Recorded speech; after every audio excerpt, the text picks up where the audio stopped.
Ever wondered what seller financing is in real estate transactions? Well, it's about time we unravel this fascinating concept. Seller financing, also known as owner financing, is simply an extension of credit offered by the seller to assist the buyer in paying the purchase price. Here's how it works.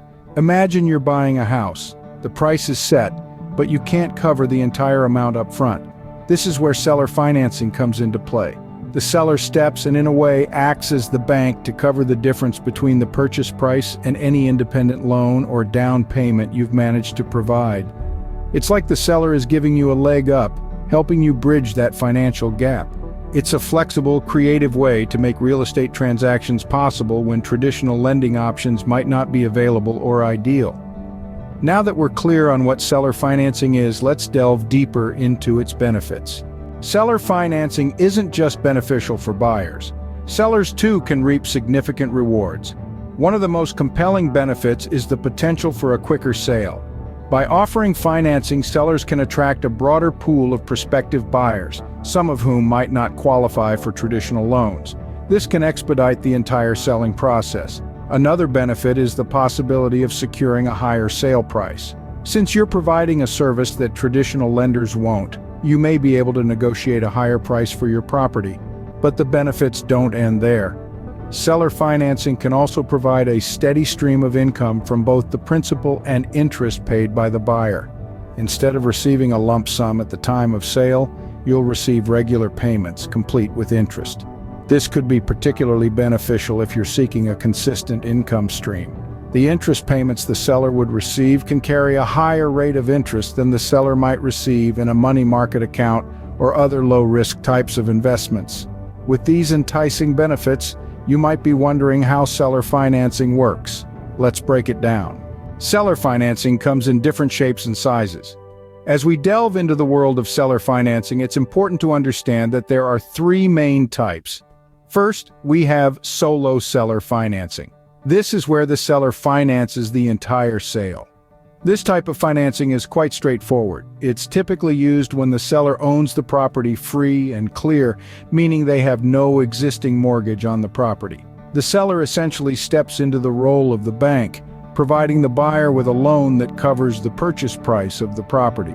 The buyer then makes regular payments to the seller, just like they would to a bank or other traditional lender. The second type is secondary seller financing.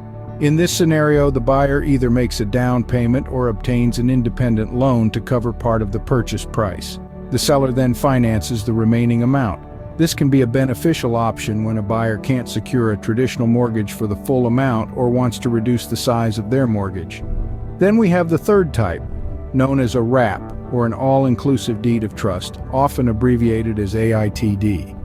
This type of seller financing involves two loans in the same package. The buyer makes a loan to the seller that covers the seller's current mortgage plus an additional amount of principal. Essentially, the buyer is wrapping their new loan around the seller's existing loan. This can be a great option when a seller has an existing low-interest loan that the buyer wants to take advantage of. Each of these types of seller financing has its own advantages and potential drawbacks, and the best option will depend on the specifics of the property, the financial situation of the buyer and seller, and the real estate market conditions. It's essential for both the buyer and the seller to carefully consider their options and possibly seek professional advice before deciding on the best type of seller financing for their situation. Understanding these types is crucial to determining which one suits your situation best. So equip yourself with knowledge and make your real estate transactions smoother and more beneficial for all parties involved. Navigating seller financing can be complex, but we've simplified it into 7 digestible steps. Step 1, determine the terms. This involves deciding the interest rate, the length of the loan, the size of the down payment, and whether there will be a balloon payment. A balloon payment is a large payment due at the end of the loan term. Think of this as setting the rules of the game. Moving on to step 2, screening potential buyers. This is where you assess the creditworthiness of your potential buyers. You'll want to check their credit scores, employment history, and financial stability. It's like playing detective, but for a good cause. Next up, step 3, negotiating terms. This is where the rubber meets the road. You'll want to negotiate the terms you've determined in step 1 with your potential buyer. Remember, this is a negotiation, not a one-sided conversation. Be open to compromise, but also be firm on your non-negotiables. Step 4, executing the contract. This involves putting pen to paper. You and your buyer will sign a formal agreement that outlines the terms of the sale. This contract is legally binding, so make sure you understand every clause before signing on the dotted line. Step 5, creating the mortgage or promissory note. This is essentially the document that outlines the loan you're providing to the buyer. It includes the amount of the loan, the interest rate, and the payment schedule. It's the official record of the loan, so make sure it's accurate and complete. Step 6, closing the deal. This is the point where all the paperwork is finalized and the property officially changes hands. It's a moment of celebration, but also a moment of responsibility. You're now officially a lender. Finally, step 7, receiving payments. This is where you start seeing the fruits of your labor. Your buyer will start making regular payments to you based on the terms you've agreed upon. It's a satisfying end to a complex process. Following these steps should make your seller financing journey smoother, but there's also help available if you need it. If you're feeling overwhelmed, consider hiring a loan servicing company. They can handle the nitty-gritty details of managing the loan, from mailing statements to collecting payments. And remember, you can always sell the note for cash to an investor if you need to free up some capital.